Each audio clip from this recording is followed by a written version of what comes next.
I'm a person who watches too many movies.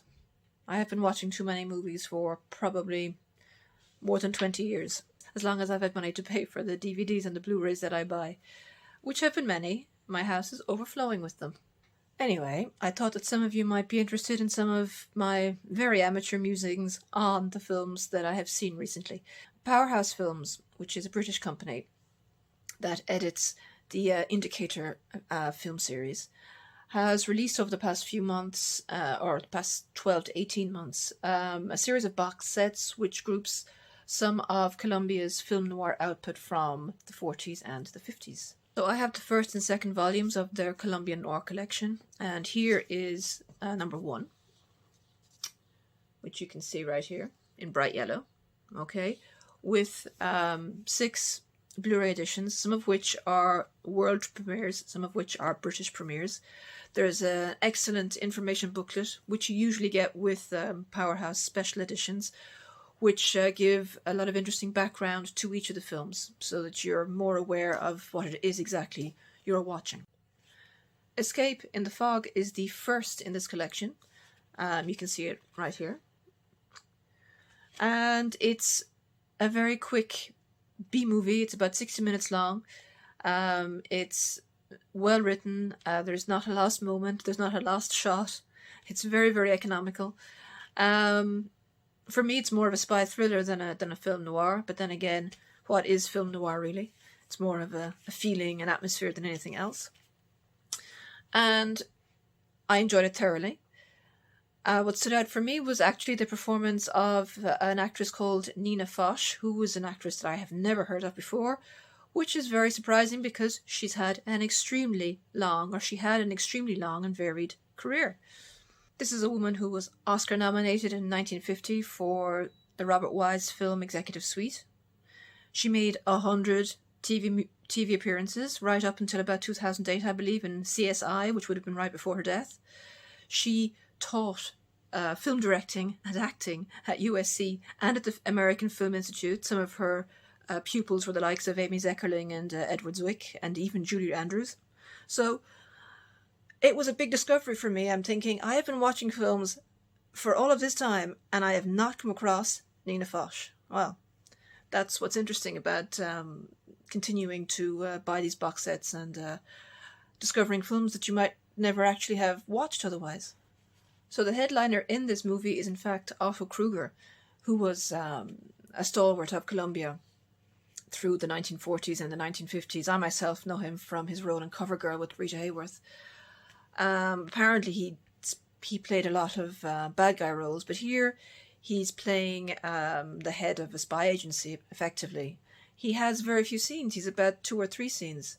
The main plot centers around Nina Foch's character. Eileen Carr is a service veteran, just been discharged from the army, and is convalescing in a kind of a rest home for her nerves. She had a bit of a breakdown, and in this home she encounters a man called Barry Devon, who is also there to rest his nerves.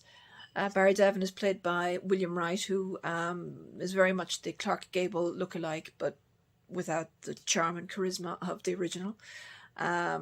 He was very much pushed during the 1940s when Gable was unavailable and away at war as a kind of replacement. But unfortunately his career never broke through and he died young at the age of 38, not long after this movie was made, maybe 2 or 3 years later. So the story centers around these 2 characters. Barry Devon is a spy and eventually he has to smuggle something important to Japan. Things get lost. Things get found. There is a very important dream sequence that actually opens the movie, which is interesting. It's Eileen Carr, Nina Foch's character, who has this dream where she sees Barry Devon getting attacked, and this is even before she's met the guy. And of course, the same sequence will play out later on. What's interesting is that this is never explained. When she gives later on this explanation of why she was where she was, and she explains the dream, it doesn't seem to faze anybody. It's just taken on board. okay? So there's this kind of fantastical element which doesn't seem to faze anybody. Maybe that's partly because it's a 60-minute film and they don't have time to dwell on that kind of thing. As I've said before, the film is very entertaining, and the most interesting character and the most interesting performance is that of Nina Foch, who I suppose, given that it's film noir, we could think of as a femme fatale, but she really isn't. She's a very strong, capable character. Physically resembles a young Marlene Dietrich, which may have been part of her charm for the studios. She's a very capable character and is played very capably by Nina Foch. She's in no way there to cause the downfall of the male character. In fact, if she wasn't there, he might not have made it through. The film is actually directed by Oscar Buttiker Jr., who is much better known under the name Bud Buttiker, and much better known for westerns, especially with Randolph Scott in the 1950s. He actually started his career at Columbia, and he made 5 B-movies with them. Buttiker was always very dismissive of his output at Columbia. They were quickies, they were B-movies. But you have to take into account that these were films that were made in 12 days. A film like Escape in the Fog, which is well scripted, well acted, well shot, with a story that holds together, to think that that was made in 12 days is very, very impressive. And if you get the opportunity to see it, either on Powerhouse's in Powerhouse's collection, or some other service, or anywhere else you can, do it, because it's definitely worth it.